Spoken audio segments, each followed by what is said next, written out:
How many children's attorneys do I have? Children, parents, state. Okay.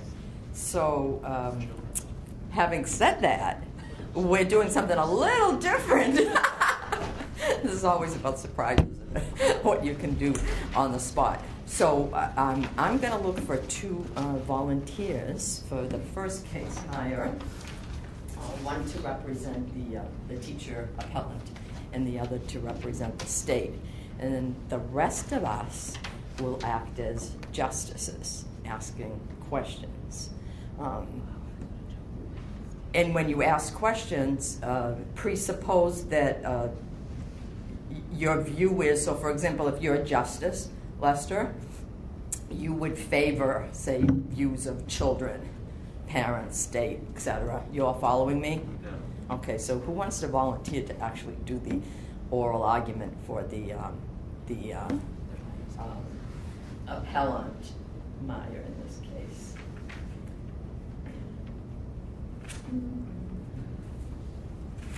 What's down? There's not too many places to look.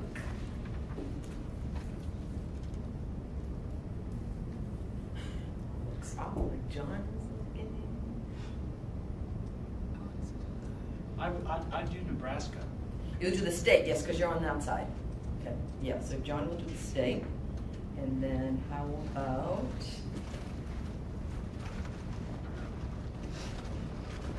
Ash, you want to take a stab at it? I've already volunteered to be a justice. Oh, you have.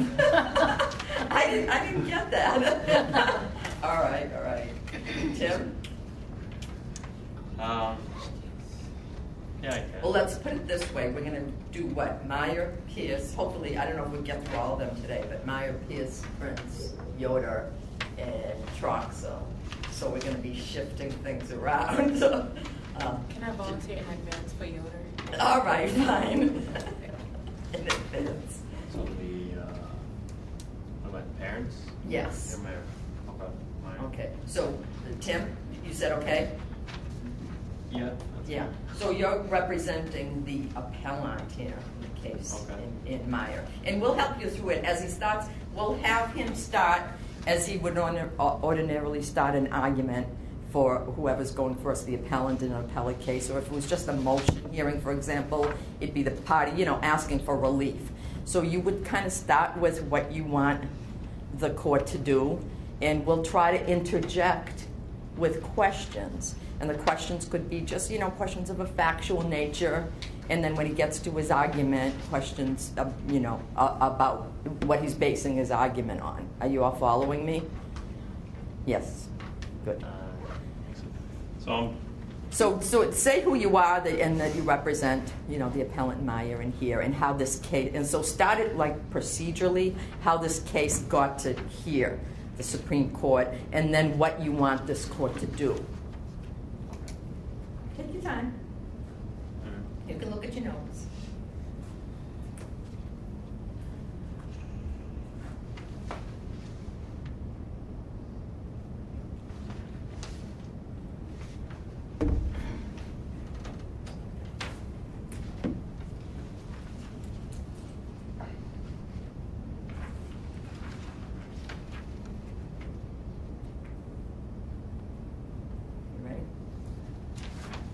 I didn't really read it that way, so I'm not sure exactly how to deliver it. Am I kind of like the teacher trying to say that it's okay to teach a class? Exactly, but how did your case start at the trial level below? What happened to your client? And then what, and so sort of bring it up procedurally from, who was your client, what was he or she charged with, under what particular statute, what did the court below do, and now you're before us, the Supreme Court, asking for what? Okay? Okay.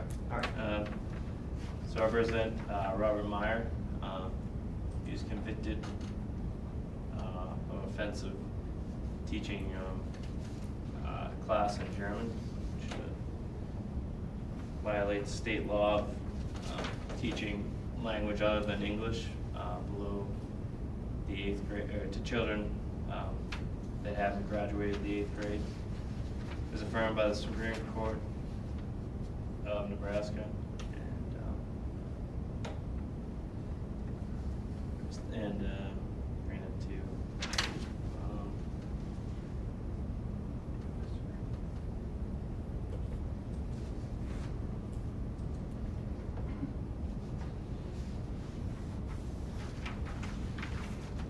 Can you go back to the statute for a moment, Counsel? What exactly did the statute prohibit? It says no person individually or as a teacher shall in any private, denominational, parochial, or public schools teach any subject to any person in any language than English, in the English language.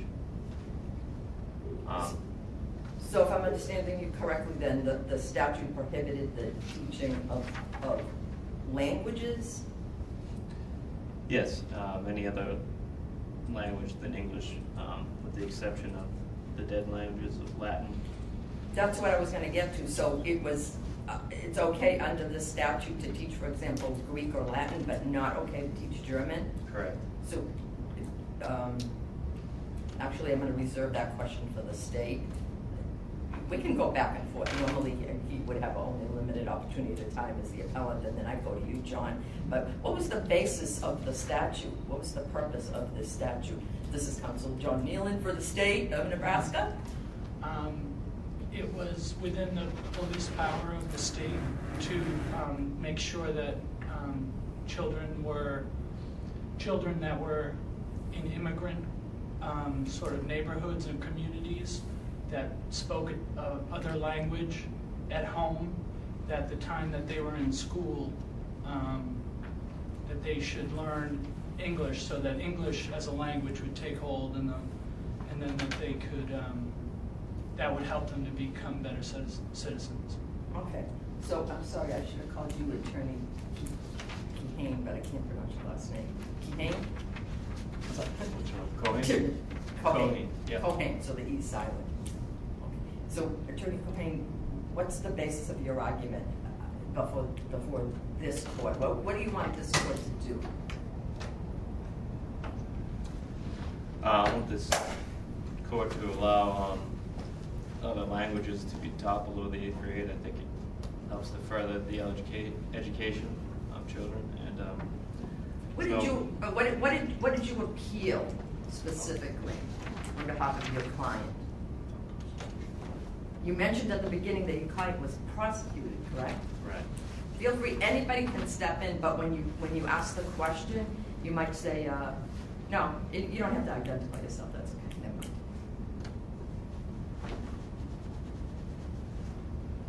Step in our roles as... Yes, as justice. Yeah, Okay. so just say, counsel, blah, blah, blah, and ask whatever question you want.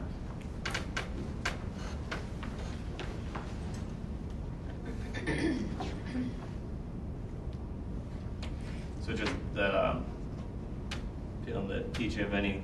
I guess what I'm trying to get at, counsel, is what you want procedurally. You said before that you were appealing your client's conviction, Right. correct? Yeah.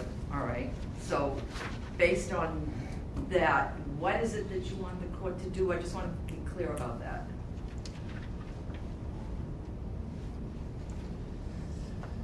Overturn the conviction for... Based on what? based on the fact that the So this the court law would is be... arbitrary. I'm sorry, go ahead. Go ahead. The law is arbitrary and without reasonable relation to any end within the competency of the Okay, so state. you're arguing the statute is for us to Constitution. strike this statute. Yep. You maybe some of the justices that perhaps agree with you, because I'm doing all the questioning right now. What are some of the reasons, or the basic reason, why this court should strike down this statute? Do any of the justices feel that that's something we should do? Yes. Yes. Why? Even though I represent the state. I feel that children at a young age. And actually, if you want to ask it as a question to him or do it as a dialogue with either the attorneys. Well, I kind of agree with him, so. Okay, that's all right. You can still engage in a dialogue agreeing Okay. with him, right? Counsel, I agree that the statute is arbitrary.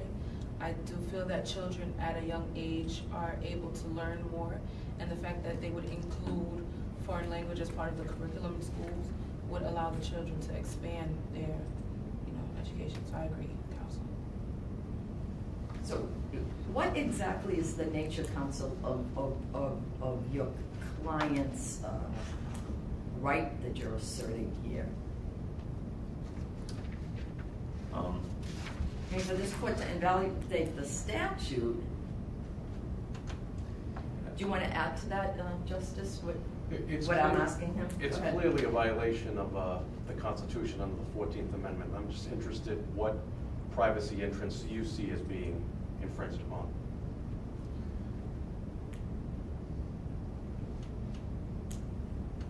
Just interferes with the kids' opportunities to acquire knowledge, and the parents to be able to control the education of their children. So, what particular parties who are the parties before this court? Your client is a teacher in a public school, correct? Right. So you're not representing, technically, families or parents. No. As I heard you say something about parental rights a moment ago. Yeah, just in general as a reason to try and overturn the statute, but not that I'm representing them.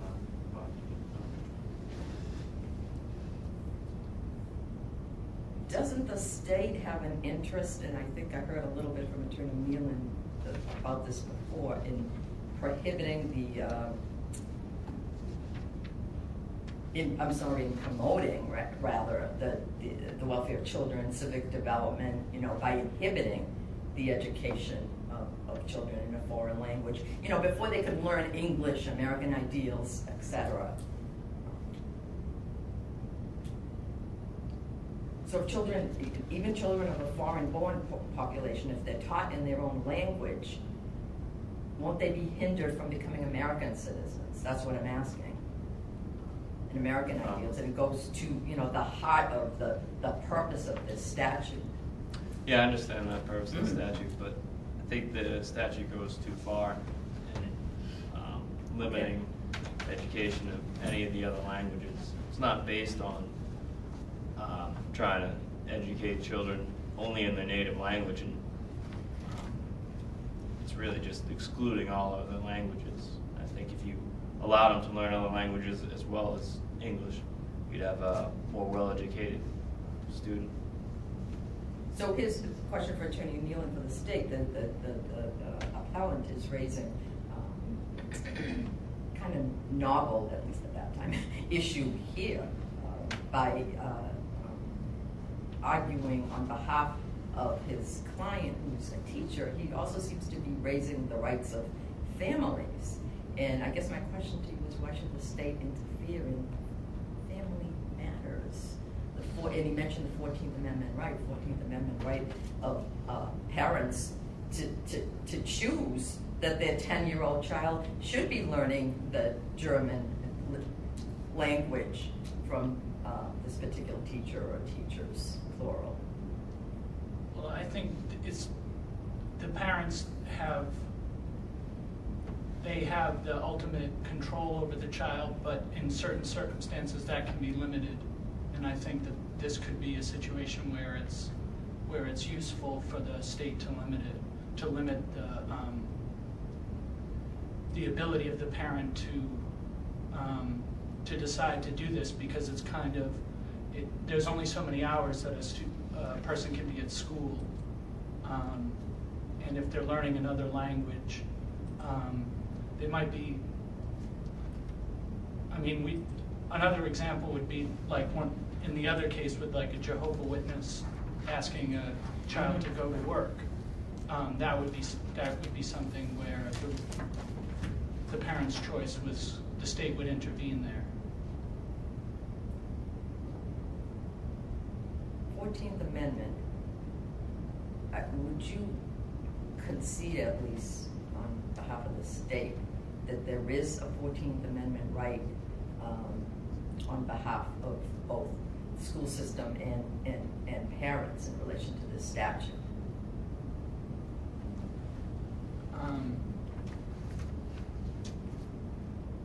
Well,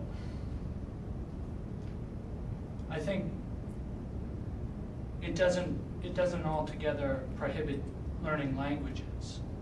but it kind of draws a line around the community and tries to say, if this is a current language that's going to prevent you from speaking English. But parents have some rights, some say, in terms Yeah. of education of their children, correct? Yes. And so for this statute, and what's the name? And let me go back to Tim for that, Attorney Comey.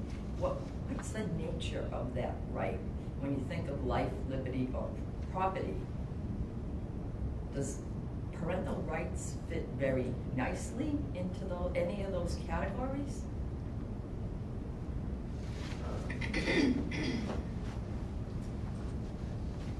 Just I in mean, there. is that right absolute? No, not when it. You don't have, justices, you don't have to raise your hand. Just question. Just No, do it as, you know. interferes. I had two justices, I think, that have something to say. So if you hold your thought for a moment, go ahead. I was going to respond rather than ask a question. Oh, okay. So But you can, because I would be asking a question, and then that may precipitate something that you want to say as well. So go ahead. well, no rights are unfettered. Nothing that's protected is unfettered. Nothing. Say it to him. No rights are unfettered. Whereas paramount interest is the interest of the child. I feel as though the child can only be benefited by broadening his education. It's easier to learn a language as a child than it is when you grow up, and just that general knowledge can help in other educational values. So the real issue, I think, is what is in the best interest of the child. I don't see how it's detrimental for a child to learn another language. What about Go ahead, from the Norman. state side? We can't forget that the year is 1923. A very large percentage of individuals didn't get an education past the 8th grade. So we as the state enacted this law because if you're gonna quit school after the 8th grade, you gotta know English if you're gonna survive in our, not survive, but prosper in our society. If you're allowed to teach more than one language or a different language before the 8th grade, I mean, how do you think the impact would be on society if an immigrant decides to stick with his native tongue in Germany but continue to live in Nebraska, drops out after the 8th grade, can't read enough English to properly read a voting ballot, road signs? How does that impact our society? The statute has nothing to do with giving more or less English education. All it is offering another language that can be learned as well. There'll still be English taught in all the classes. Still will have English as a language. They'll get the same amount of English education with or without this statute. The statute just stops them from the ability to learn another language. Yeah, I agree. Go ahead. Well, I agree with counsel. Although it's true what you said, there are percentages of students who don't go past the 8th grade, but you have to think of more progressive, in a progressive way of thinking. Well, still, for those who do stay in school past the 8th grade, why not give them the benefit of learning other languages? Because when you think about it and moving forward, going to college and exploring different countries and states, and it would be beneficial, not only educational, but as far as in the workforce. The state felt that way, which is why we're totally fine with learning a second language in high school. Well, coming from the state, I have to disagree with my justice here. I feel that as if students learning multiple languages at a young age, it won't affect their English. If they learn a second language, it won't affect their English, because at that age they're able to pick it up. Also, if we have, in the United States, we have a lot of immigrants coming in. These students who are learning other languages would be more apt to help their fellow students who have immigrated from another country, help them also transition into the English, where the teacher might not be able to speak that specific language. If they do have another language that they speak, they can help fellow students. So I feel that this statute does cause some kind of problem. Can we just give up, because it looks like, I think we should have a discussion as justices as well, so we'll deliberate in a couple of minutes, because I see different sort of opinions coming down.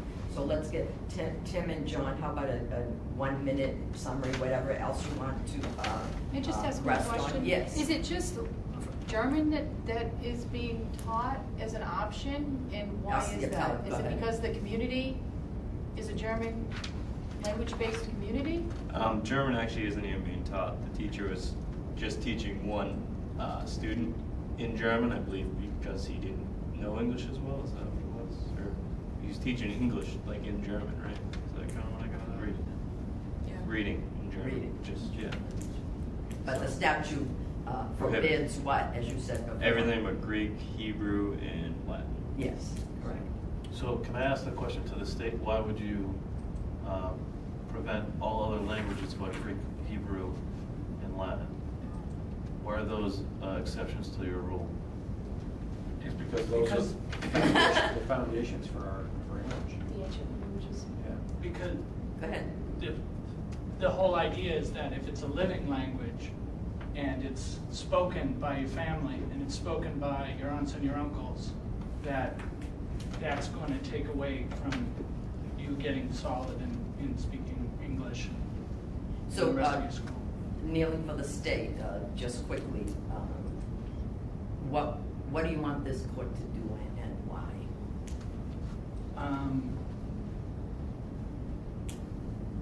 To affirm the Supreme Court of this Which held what? So what do you want our holding to be?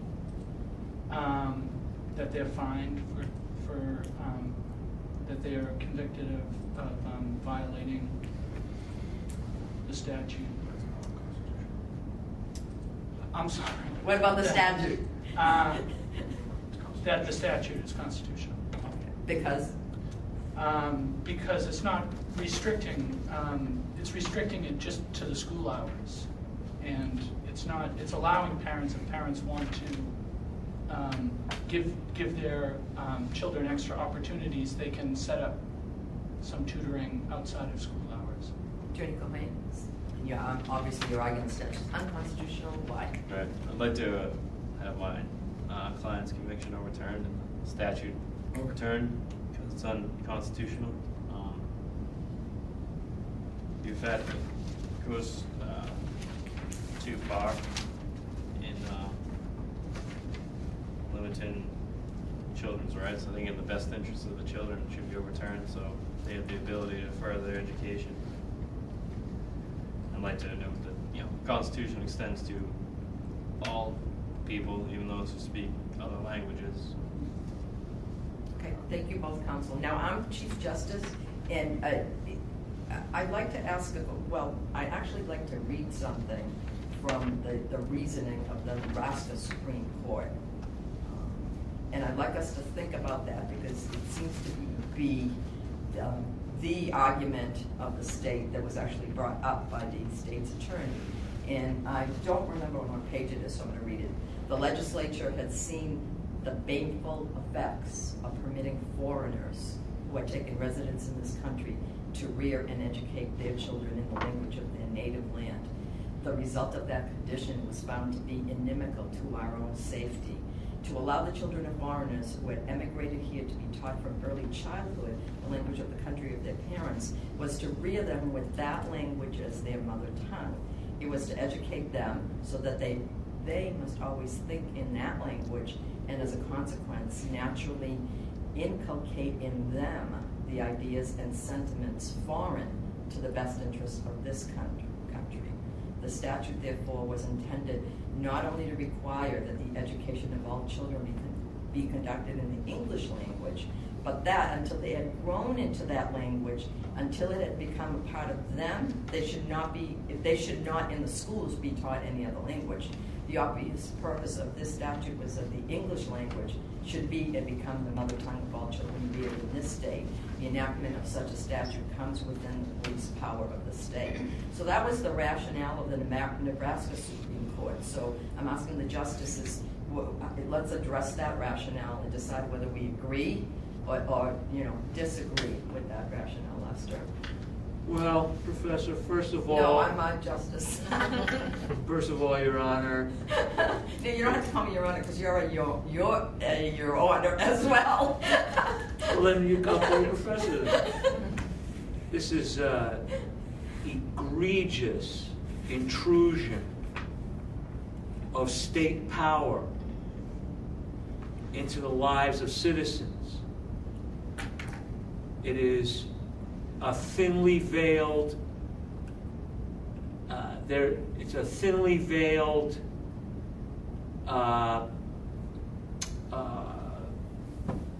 end run around a racial subtext. What? That is completely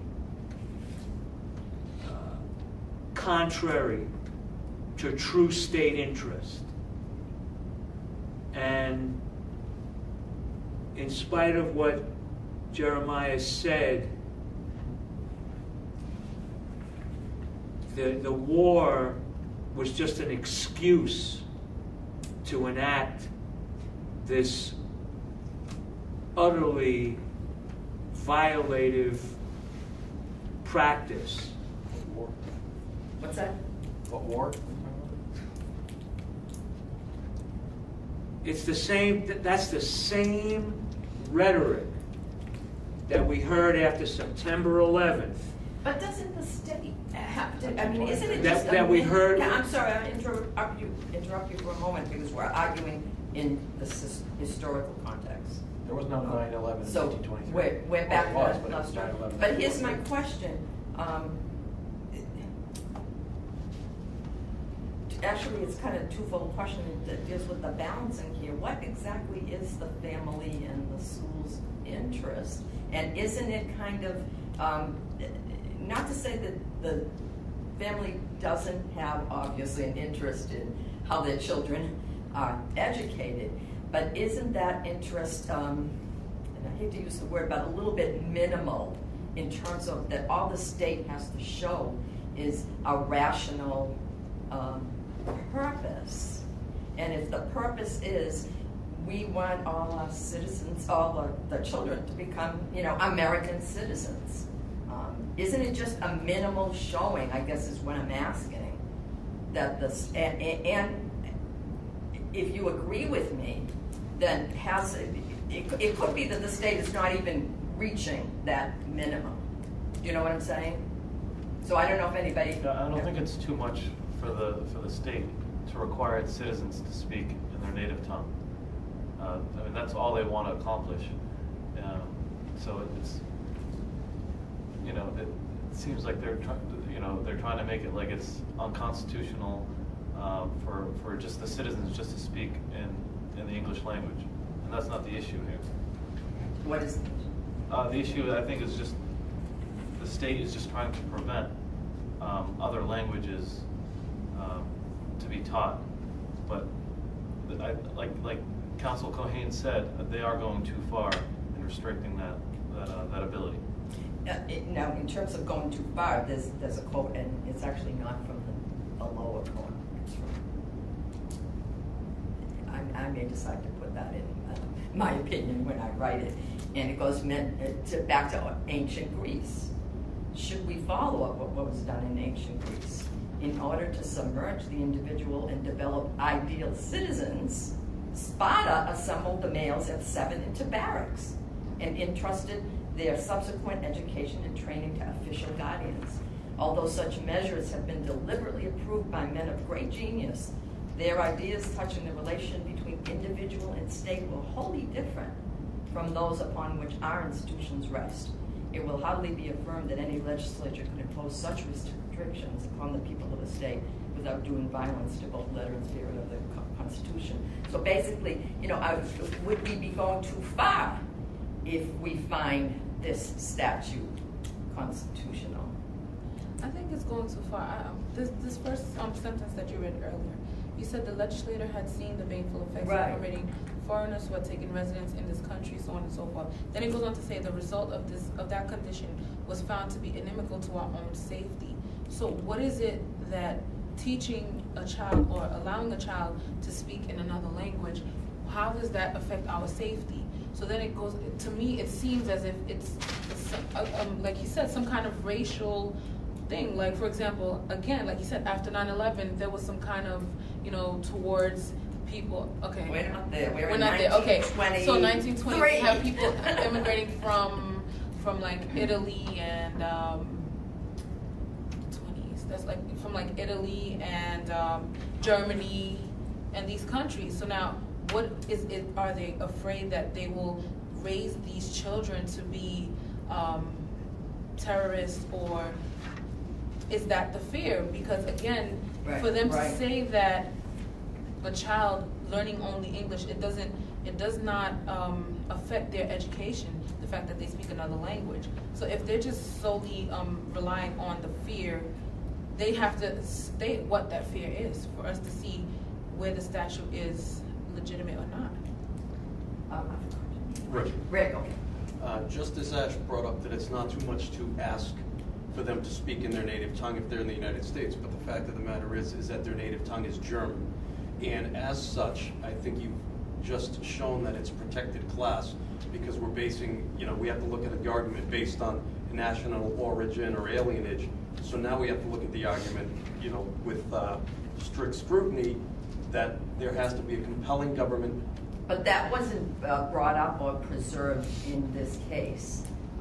This case only went up as a result of the prosecution of this teacher for violating this statute. And I believe the teacher has raised in his argument his right to teach, generally as a teacher, as well as the parents' rights, again, generally 14th Amendment rights. So it isn't as strict as, that's what I was saying before. It's certainly a right that's protected by the 14th Amendment, and even this court has said that, and there's a quote from this court, the right of, while this court has not attempted to define with exactness the liberty thus guaranteed.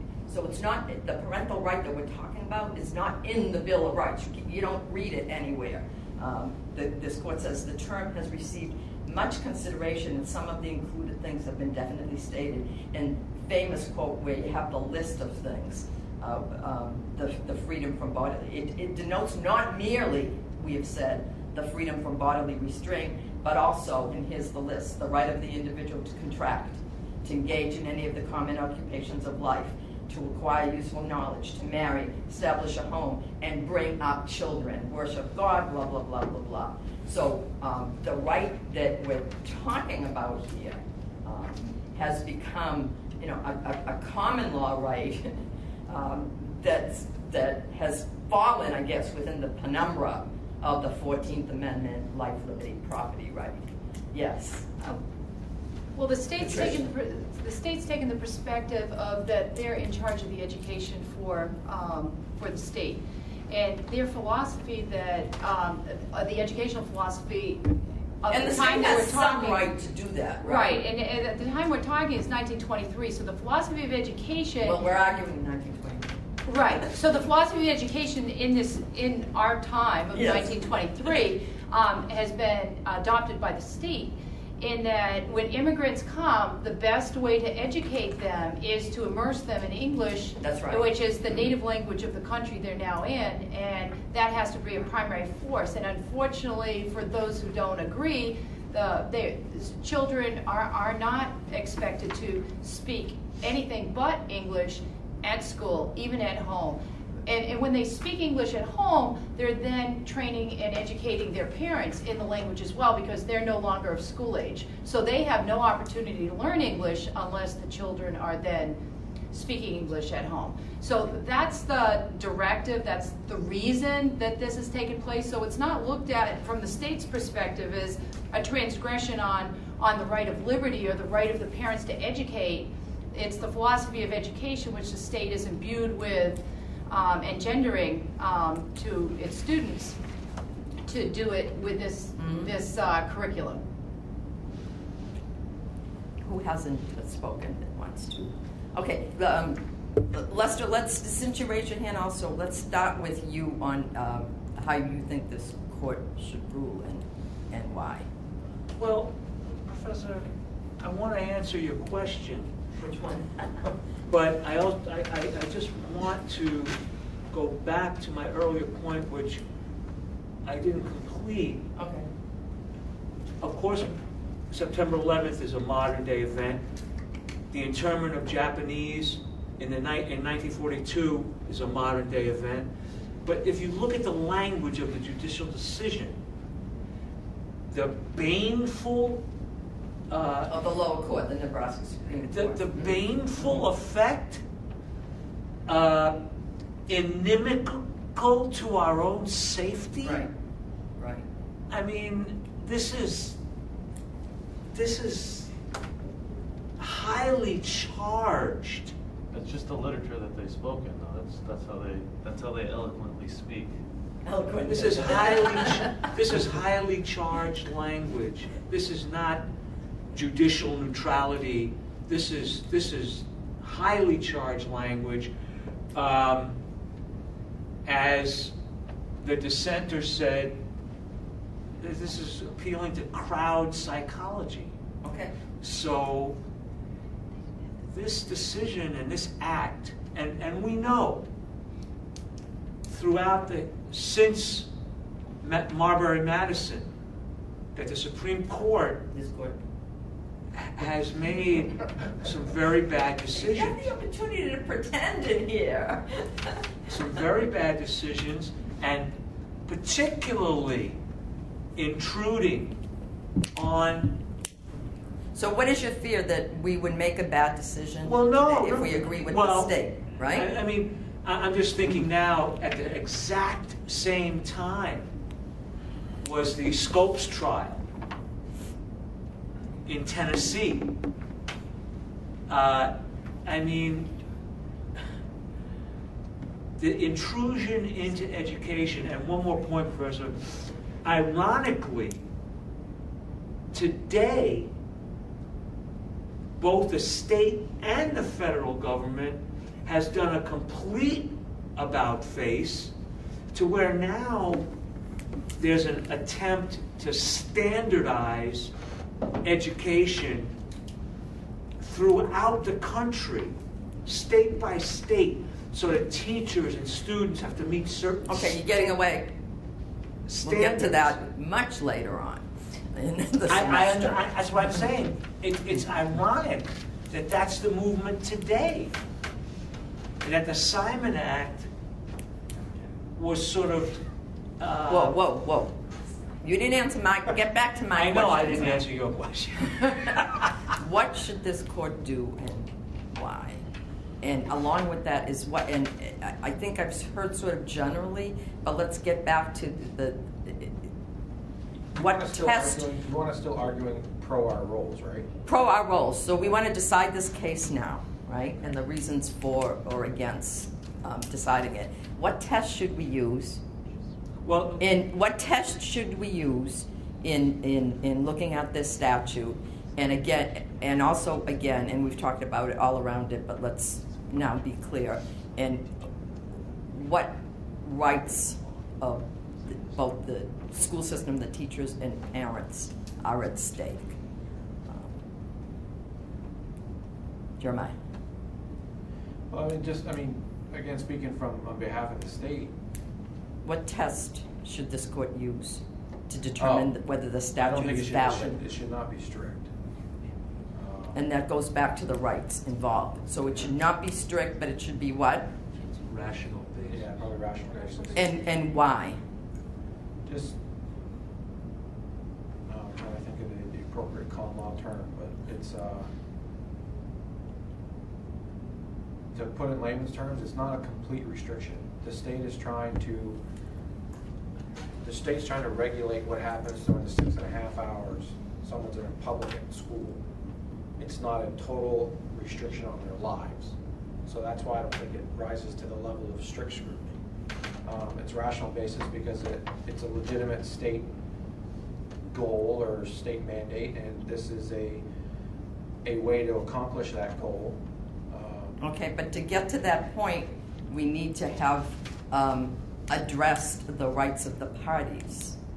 So we're talking about due process. You can't take away my life, liberty, or property without due process of law, right? And it's substantive due process because we're looking at a statute to determine if it's valid or not. Next week when we get to golf, it'll be procedural due process. So the substantive due process rights of the family is really what we're talking about. And because it's substantive due process of parents and not, for example, religion that we'll get to later with the Prince case. Yes, I agree with you. The test should be reasonable, rational basis. Yeah. There's no compelling state interest here. Well, you don't have to get to that compelling. It doesn't even rise to a rational analysis. Well, not rise. That's lower. Right? There's no it's compelling not state even. interest. There is no rational basis. There's no rational basis. In this Simon statute. Okay. In my judgment. So notice that I put on the board 3 columns. One is titled Parent Protection from the State. Leave the family alone. Don't interfere. We want to be protected from arbitrary, unreasonable state action. In the middle, I've got children, voice of their own. You know, what is their own particular interest or voice? And then lastly, the state. Again, is police power of the state, protect their own citizens, welfare, etc. So where should I put this case? This is easy, right? Who wins? Parents. Which side? Parent. The right to be instructed in the German language. So Meyer v. Nebraska, 1923 case, still cited today by parental rights advocates for the proposition, you know, when you have a substantive due process issue of the family, cited today for the proposition that the state shouldn't be interfering with family, although the family rights are not absolute, but the state cannot, if the state cannot show a rational relationship to the purposes involved there, boom, leave us alone. So, Pierce is next.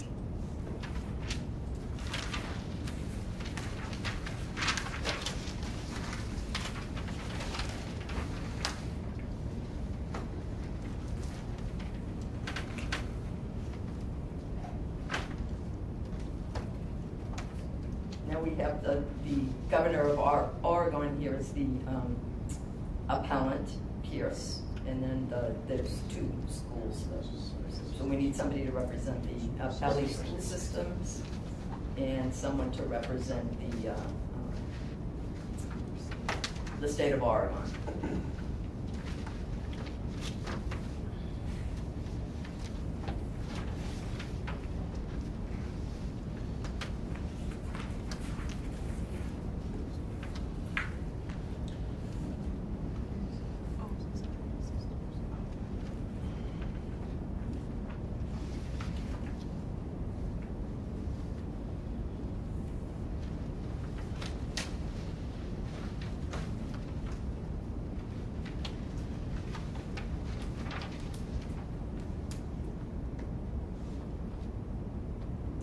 I'll do the same.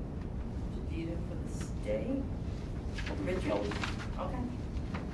No. What did you say? For the schools? For the schools. Okay. So that means Jadita, you're first. Okay.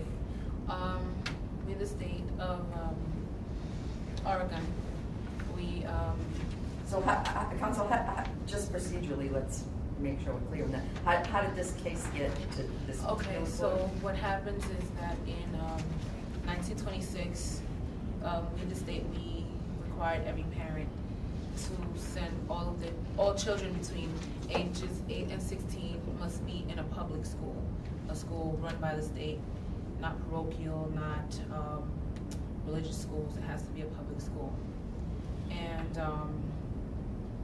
that was under Judicial Code 266. Okay. I'm trying to scroll down to find the what the act actually said. I'm sorry, just bear with me. Well, the schools are arguing the 2 schools, Holy Name of Mary and Jesus, and Hill Military Academy. So who sued who down below? The school sued the state. The who? the school. Yes, you're right. They're suing us, the state, because they're saying that we're taking away from their livelihood or their income That's at right. schools. And so you appealed, Yes, correct? we appeal. What did you appeal from? What was the order below? I'm sorry, just let me scroll down. That's it.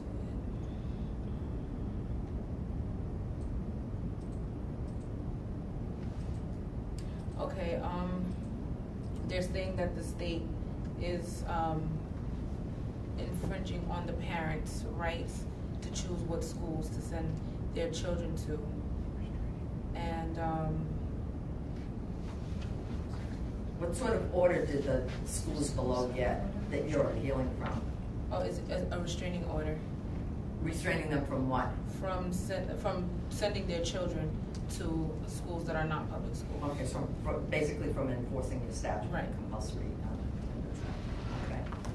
So what are you asking this court? Well, we're asking the court to uphold the statute that these children should be in public schools so that the state can have an idea of what these children between ages 8 and 16 are learning to make sure that they're following the curriculum set by the state.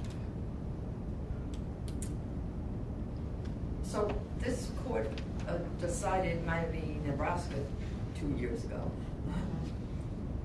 Shouldn't this court counsel be following that particular case? How would you distinguish I'm Meyer? sorry, can you please restate? Okay, so this court decided Meyer Yes. in favor of schools and parents. And you seem to be arguing, making the same sort of argument that the government made in Meyer v. Nebraska. So I guess my question to you is, shouldn't this court be following our prior opinion? I mean, are you asking us to overrule Meyer, or is Meyer different? I would say in a sense that Meyer is different because Meyer was pretty much arguing for the allowing of different languages being taught in the school. I would say that this is different in a sense that we're asking the parents to send their children to public schools in order for all children to be educated by the standards of the state. By the standards of the state, so you're saying that so everything is Uniform. A uniform regulation is Right. what you're talking about. Correct. Okay, Richard for the Richard Campos for school Society of Sisters Okay. and Hill Military Academy. all right. The appellees are asking for continued enforcement of a preliminary restraining order which prevents Oregon from enforcement of the Compulsory Education Act. And the appellees acknowledge that the state has the right to ensure that children receive a proper education. So what's the nature of your clients' rights? They're corporations. They are standing to obviously lose money if they lose their pupils who end up in state schools. So what right are you arguing? Arguing that the parents who enroll children in our schools have the right to determine, as a privacy interest, how their children are educated. We're not arguing the fact that the state has the right to dictate standards and general courses of study and things like that. We're arguing that the parents have the right to choose where they're going to have their kids educated as long as they fall within the standards of the state. And that is a fundamental right to privacy, the raising of the children as the parents see fit. Do you want to counter-argue, counsel? Patricia, you had your hand up. You can just interrupt whenever you want. Part of the issue on the part of the state is an economic issue. It's not just the curriculum and making sure that the students have a standard. How the money is funded for students is per capita. So if our students are leaving the state schools, we have to take some of our money and send it with the students. So it's a per capita expense that's leaving the public school system, which that's where we have our vested interest in the public school system, not only to maintain the curriculum, Right, okay. standard of curriculum, but the economics involved with it, because it's then taking money out of the out of the system that would provide for the majority of the students that would be going to the private schools. Did it say in there too that the Society of Sisters follow the same regulation curriculum as the state public? Who are you asking? You want to ask Anybody the from Society? Yeah, Council for Society of Sisters. I believe it did. So what does that mean in terms of your argument? I still think the argument is, regardless of the state's interest, I think the more compelling interest is the rights of the parents to educate their children as they see fit, provided that it's in the framework of the state, which it is.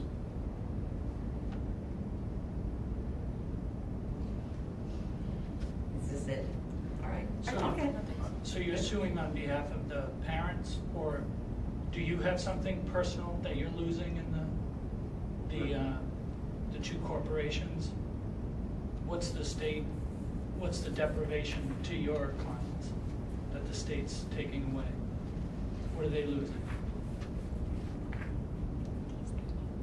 It would be a financial interest, and that's the reality of it. And this legislation will basically put the two corporations out of business if it's continued such as this. Go ahead. Just for the state, if the sister school is required to follow the same curriculum, why do you have to have them at the public schools from 8 to 16 to ensure that they follow it? I think that my sister council brings up the rationale that the state still, no matter what, it recognizes obviously that parental involvement is also key, but that basically education should be uniform, and the state has the right and the duty to make sure that the education, I think, of its young is regulated in some way. But I guess my question, and I can ask it to schools council, is can that still be done? I think if this court, I think if the corporations, schools, still follow the guidelines of the state, the fact of the matter is, the Society of Sisters and Hill Military Academy provide things that are above and beyond what the public school education does. Whether it was a military academy discipline, or whether it was a sister society, certain secular principles that they teach in the school. That's why it's so important to allow this, because the parents should have that choice if they want to instill those values in their children as well. And a public school will not guarantee that, although they will guarantee the same educational standards. Okay. But as a state, we want to make sure, we understand that you are offering the children, military training, discipline, and religious instruction as well. But as the state, we want to make sure that the children are getting the primary things that are, example, math, science, that focus is not lost when you guys are implementing military training and religious training as well. But council, it's just an addition to the fundamental or the basic math, science. Right. Why would it be any less, the parochial schools, private schools, why would their education be any less than what is given at a public school?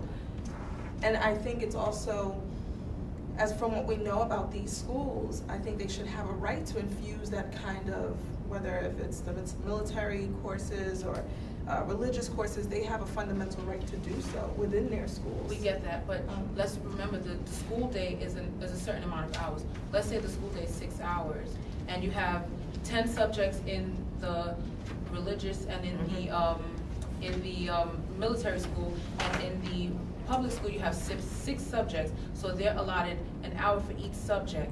That way they're getting 1 hour of math, 1 hour of science, etc. But now you have to implement the 4 more subjects that you guys are teaching in the in the religious schools. That's taking away time from math, taking away time from science, and the other basic subjects. I don't think that's a big problem. I think we can balance that out.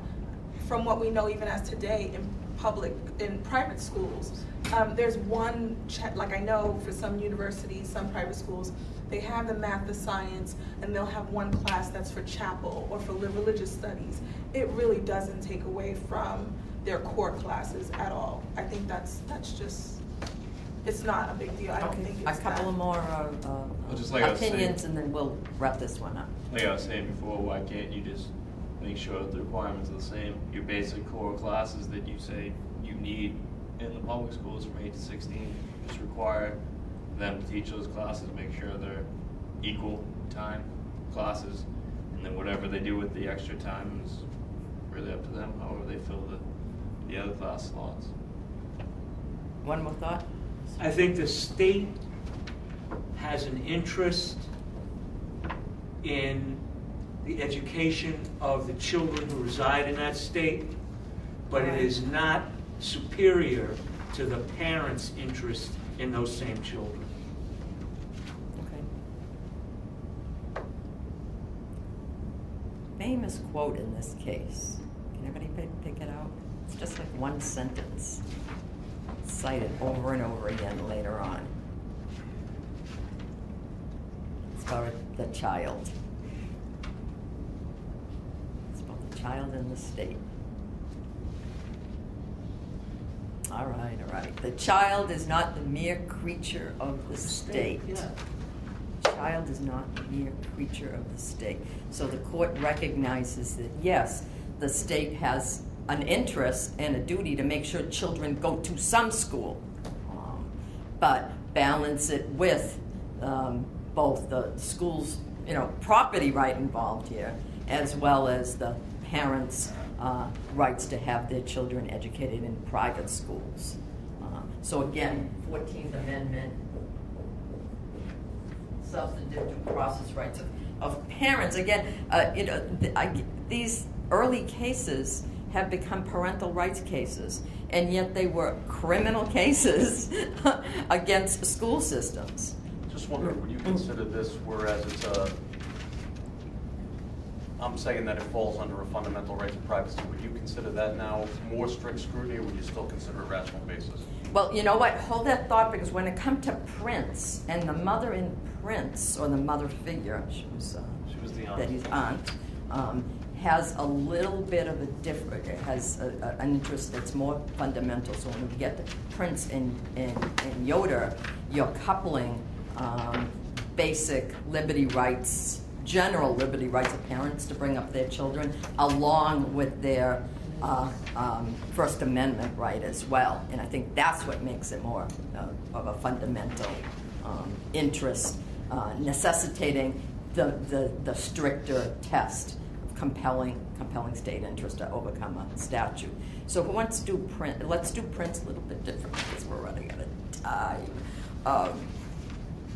I would love to continue doing this way, though, but I'll represent the Jehovah's Witness. all right. Can you do it? We'll do it a little quicker, because I want to at least get through Prince today, and then we'll start with we'll do Prince today, then we'll do Yoder and what do we have left? Maya Pierce, Yoder and Troxel, and start talking about Galt, because I still want to do the little mini hearing. It doesn't take an hour and a half on next Thursday. So Ash, for you said. Yep, Sarah Prince was convicted. Wait, who's the state? Patricia, you want to be state's counsel? Okay? Okay, all right.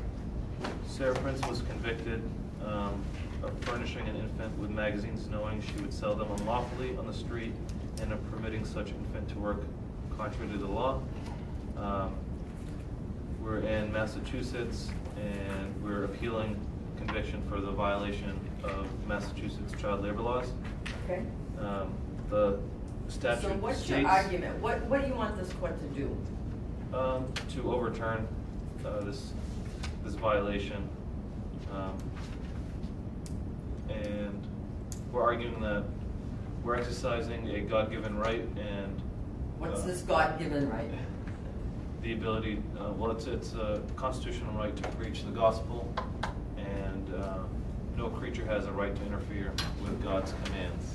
So, what's exactly? So your client, Sarah Prince. Yep. She's the aunt of a 9-year-old girl, Betty Simmons, Okay. who she's in violation. So what's of the nature of her right exactly? a constitutional right? Yes. Yeah, what's the nature? Yes. The freedom of religion. Okay. Whose freedom of religion? Hers or Betty's?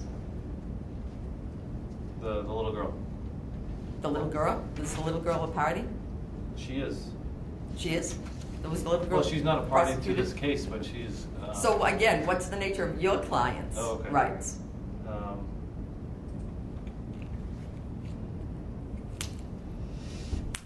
Anyone can jump in. Yeah. Isn't she arguing that because the little Betty is her daughter, Niece, yeah. is part of her family, Yep. that she has the right to bring Betty around on Sunday evenings or whatever the evening was, Yep. to distribute the Magazines. literature of Yep. their religion, Yes. and that doesn't violate the child labor laws. Patricia?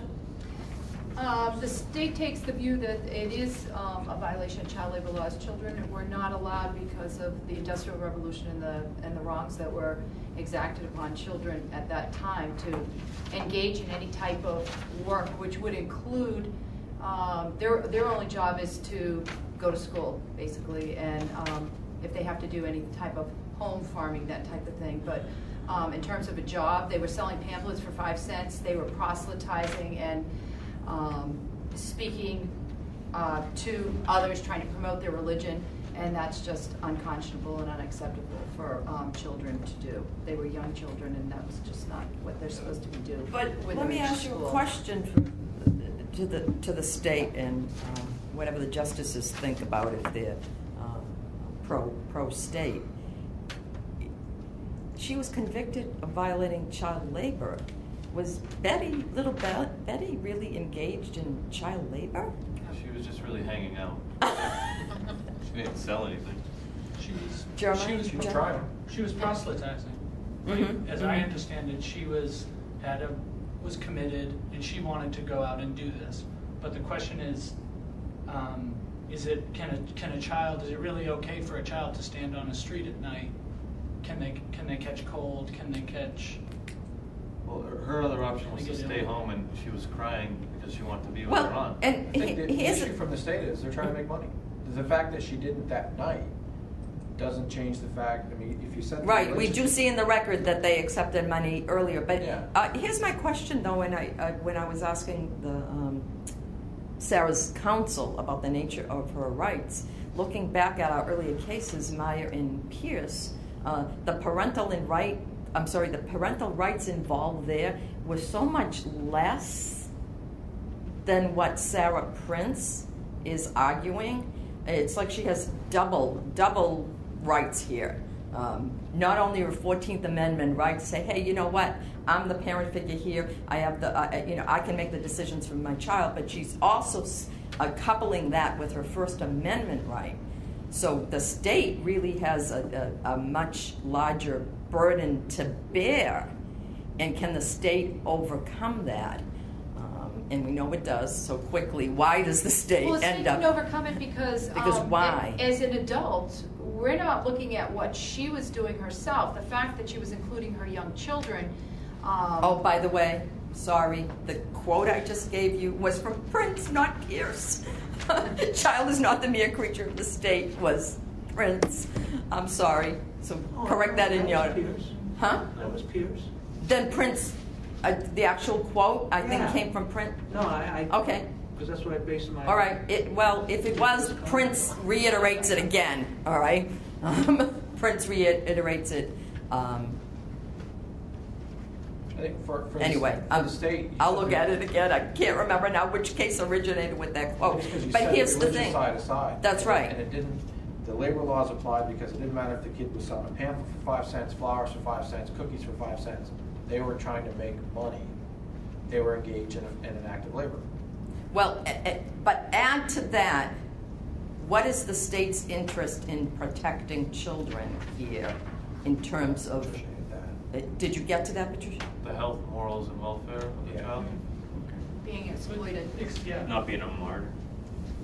Well, the martyr, I don't think came into play, but It's just the exploitation. Yeah. So she was basically exploiting the children. That's why she was called into question. That's the issue we have with her.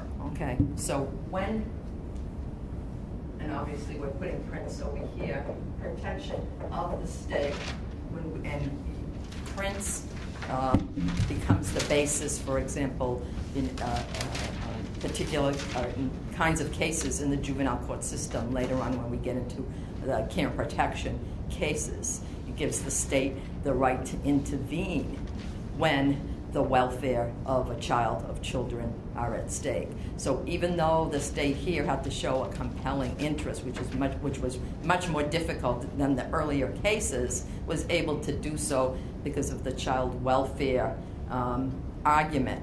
And historically, you mentioned child labor.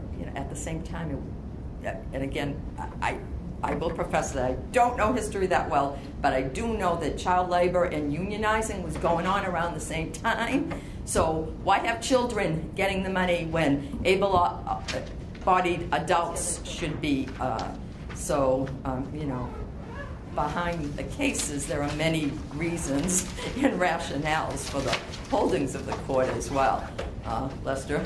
First of all, the point about the child being out there and freezing, well, if the parent had her out there watching the Macy's Day Parade, we wouldn't invoke state authority over that parent. That's right. That's right. But also, it was Judge McReynolds in the Pierce case who said children were not the mere creatures of the state. So it was Pierce. I was correct at the beginning. Okay, no, I it see. was Pierce.